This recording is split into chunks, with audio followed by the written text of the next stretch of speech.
안녕하세요. 빰빠랑 복덕방입니다. 구독과 좋아요, 알림 설정, 회원가입 부탁드리겠습니다. 정말 바이 코리아와는 영영 이별일까요? 이제는 완전히 외국인 매도세가 셀 코리아로 태세전환, 이만저만한 게 아닙니다.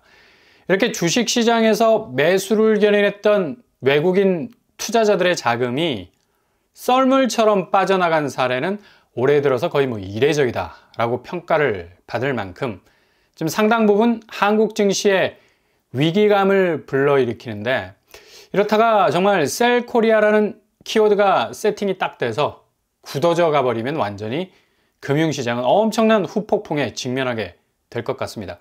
지금 금융시장이 완전히 멘탈 털리고 있는데, 이러다가 정말 외화 자본이 급속도로 빠져나가는 과다 출혈 현상이 가속화되어 버리면 외환 위기까지도 걱정해야 할 판입니다. 왜냐? 1997년 외환위기는 이렇게 기업이 달러가 돌지 않아서 주저앉았던, 완전히 달러 기근 현상이, 투자는 눈덩이였는데 이 투자를 사주는 외자가 없었던, 자본의 렉이 딱 걸려 있었기 때문에 갑자기 찾아온 거였죠.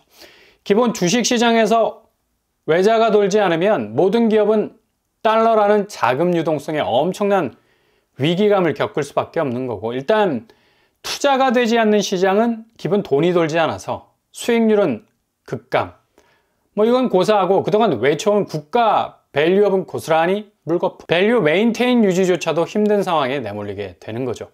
이게 지금 기로에 놓여 있다는 걸 주식시장이 명확하게 보여주고 있습니다.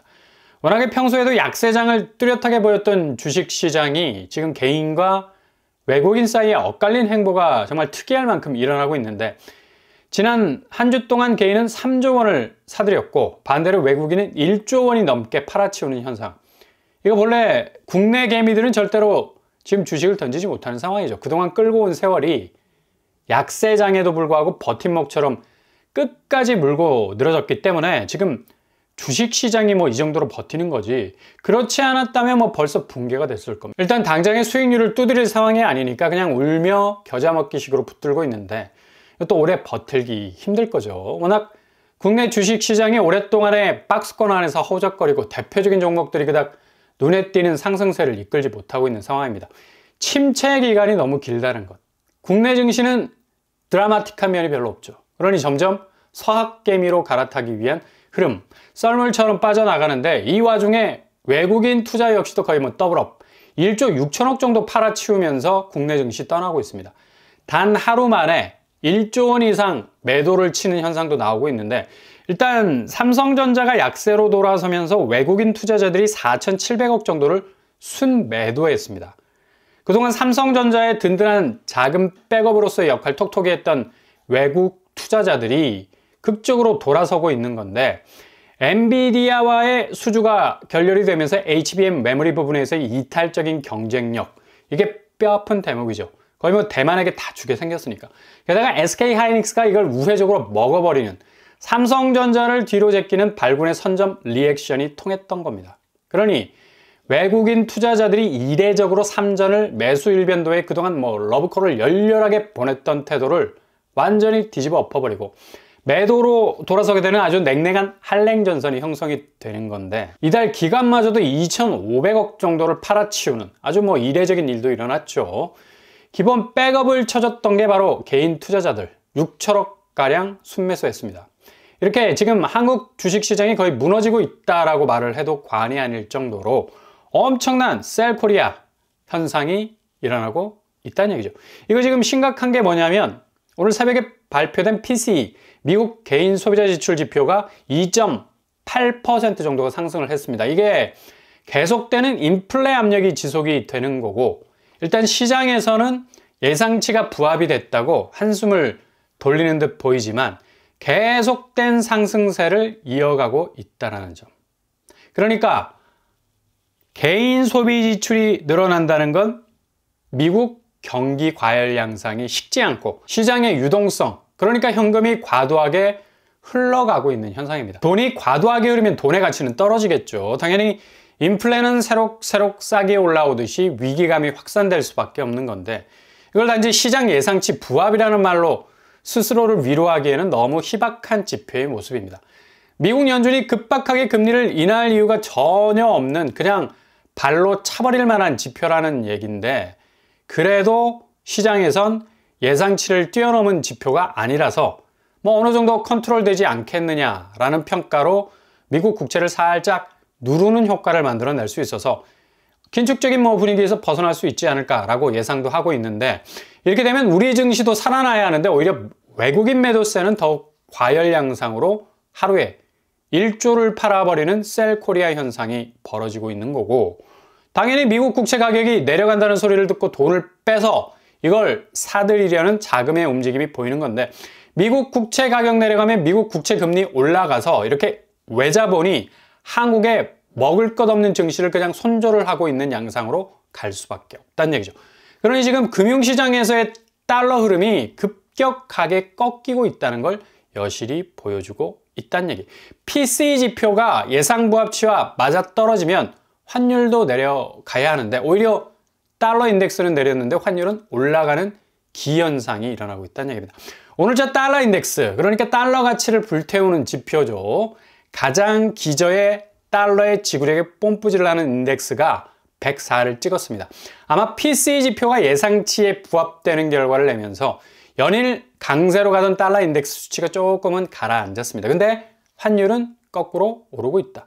원화 가치가 그만큼 까이고 있다는 얘기인데 그만큼 지금 한국 시장에서의 달러 기근 현상, 환율 방어에 최대한 집중을 할 수밖에 없어서 보유한 달러 액수도 그나마 다 태워서 환율을 적정선에서 맞춰야 하기 때문에 외환 보유고는 갈수록 줄 수밖에 없다는 결론이 나오죠. 이거 증시에서 외국인 순매도세가 폭발적으로 증가하면서 기업 가치가 달러 가치로 순삭이 되면서 자본이 다 빠져나가는 상황에 그런 상황에 처하게 되니까 증시와 중앙은행의 달러 밸런스가 한순간에 무너질 수도 있는 위기감 충분히 느낄 수 있다는 얘기죠. IMF 아주 쉽게 어이없게 올 수 있다는 얘기입니다. 지금 부동산 화랑이라는 카드를 꺼내서 마지막 부양을 위한 엄청난 진군이 시작이 되고 있는 건데 다른 여타의 산업은 대표적인 아이콘이 삼성전자 아닙니까?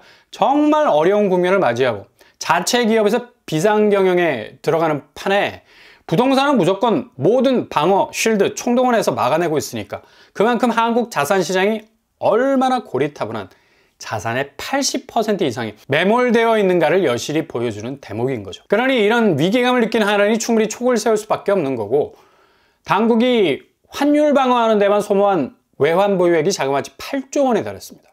상당히 볼륨이 갈수록 커져가는 걸 볼 수가 있죠. 하나는 대응이 충분하다고 자체 판단을 하고 있는데 GDP의 25% 적정선으로 충분한 대응을 할 수 있다고 하는데 일단 이게 불안한 거니까 다시 국민연금과의 외환 스와프 증액 논의를 하고 있는 건데 기재부와 하는 외환당국이 기존에 체결한 350억 달러 수준의 외환 스와프를 다시 늘릴 것으로 예상을 하고 있습니다. 조만간 국민연금과 협의가 날 거라는 소식으로 봐서 확실하게 스와프, 그러니까 환율이 계속해서 급등하는 추세에서 이걸 방어하기 위해서 달러를 태우면 달러가 감소 추세에 있을 수밖에 없고 이걸 방어하기 위해서 국민연금에서 현금을 끌어다 쓰는 제도죠. 그러니까 그냥 국민연금 금고에서 돈을 가져다 쓰겠다는 겁니다. 이게 그냥 논의되는 것도 아니고 충분히 외환 보유고가 안정적이라면 굳이 국민연금이 1,000조에 가까이 되는 기금인데 여기다가 손을 벌릴 일이 있겠습니까? 물론 만약에 사태 환율이 1,400원대로 치솟게 되는 경우를 대비하기 위해서이기도 하지만 그래도 환율의 불안정성은 지금 초반에 말씀드린 대로 주식시장이 비상하게 돌아가는 상황이라서 이런 논의가 진행이 될 수밖에 없다는 얘기죠. 그래서 지금 금융시장은 상당히 아슬아슬하다. 게다가 지금 주식시장에서 기업들이 외자본의 탈출로 인해서 어려움을 겪는 이 단편적인 사실들이 결국에는 은행에 진 빚청산, 그러니까 기업 여신 부분에서 렉이 걸린다는 지표가 은행 입장에서는 이게 죄다 기업의 수익률이 떨어지니까 부실채권으로 돌변을 해버리는 건데 기업에게 대출 내주고 수익률이라는 꿀을 빨아야 하는데 도리어 이건 흙이 입으로 들어오게 생겼으니 그래프를 보더라도 기업 부실채권 규모가 시중은행에서만 10조 원이 커져가고 있습니다.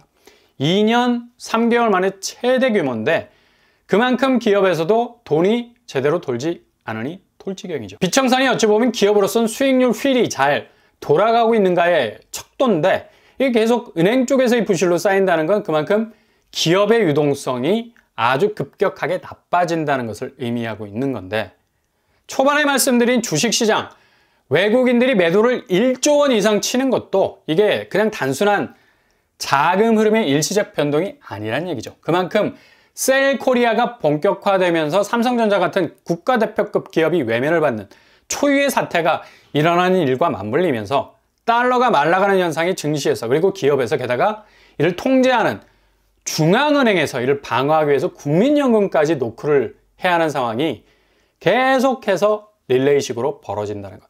결국 이렇게 기승전 부채로 가는 건 한국의 가장 뼈아픈 대목일 수밖에 없는 건 결국 이런 자산들이 부동산에 그동안 엄청나게 쏠려 있었다는 건데, 이렇게 현금 유동성이 전체 경기 지표에서 말라가고 있는데 집값 상승 반등이 새로운 국면을 맞이하고 있다는 외침이 얼마나 초라한 나만의 메아리인지를 고스란히 보여주는 대목이라 할 수 있겠습니다. 지금 당장 부동산 시장이 제대로 돌아가지 않는 대표적인 지표가 바로 미분양 물량 아니겠습니까?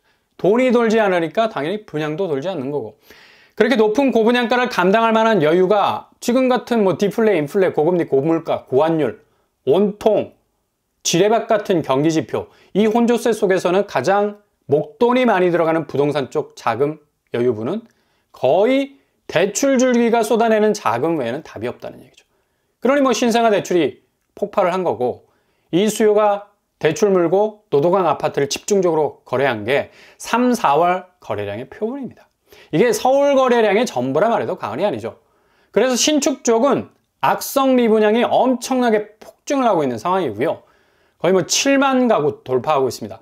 국토부가 31일에 발표한 4월 주택 통계로 전국 미분양은 7만 1,997가구, 지난 3월보다 무려 10% 이상의 증가 추세였어요.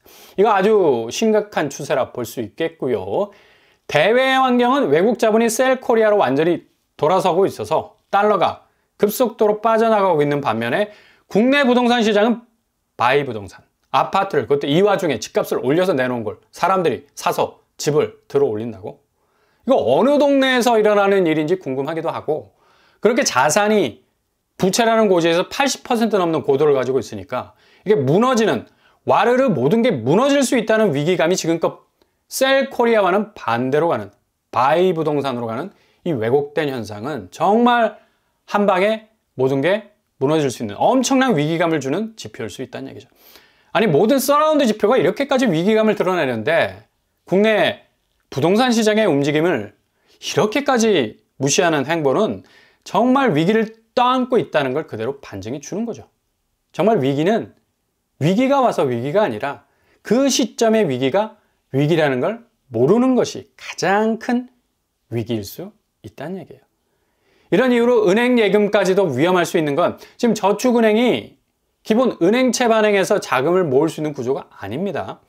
이자를 높게 쳐준다는 전제 하에 예금을 고객으로부터 받아서 자본을 축적, 이걸 가지고 대출 일으켜서 또 다른 이자 수익 내고 그 수익으로 고객에게 약속한 예금 이자를 지급해주는 구조인데, 기본적으로 이게 돌아가지 않아. 예금이 급격하게 줄어버렸죠. 당초 높은 예금 이자로 고객을 유치했지만 이자 비용 만만치 않고, 이게 특판 상품 같은 걸 못 찍어내니까 당연히 예금 수요가 급감, 그리고 충당금까지 쌓아야 하니 한 달 만에 대출 추세도 9천억까지 급감을 해버렸습니다. 이렇게 이금융권이 기본 예금이 돌지를 않는다는 게 가장 큰 리스크 뿐만 아니라 고객 예금까지도 위험해질 수 있는 게, 이렇게 적자폭이 유례없이 커지는데 빨리빨리 만기가 도래한 상품 회수하지 못하면 고객은 기본 5천만 원 보증 한도 안에서만 보호를 받고 나머지는 그대로 날릴 수 있는 리스크도 커질 수 있다는 얘기죠. 그러니 자나깨나 은행 예금 상품도 잘 선별해서 선택지를 정하셔야 되겠습니다. 그리고 기존 만기 상품은 따박따박 찾아서 안전하게 이동을 시켜야 하는 상황이고요. 이게 지금 금융권은 주식시장의 이상 기류와 함께 IMF 상황에서 벌어졌던 달러 기근 현상과 더불어서 기본 경제 전반에 돈이 돌지 않는 유동성 위기도 함께 지금 현재 일어나고 있다는 그 사실 기억하실 수 있길 바랍니다.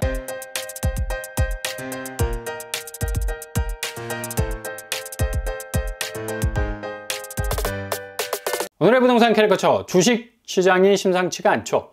외자본이 이렇게 급격하게 빠져나간 적이 근래 없었습니다. 1997년에 트라우마가 불쑥 생각이 드는 건 이렇게 증시, 기업, 부동산 모든 경제 기반의 움직임에서 현금이 말라가고 있다는 사실입니다. 모든 상황 잘 살피시고 조심조심 하실 때입니다. 오늘도 응원합니다. 항상 여러분의 길이 꽃길만 되실 수 있길 바랍니다. 이상 오빤불한 법독방을 마치겠습니다. 구독과 좋아요 부탁드립니다. 감사합니다.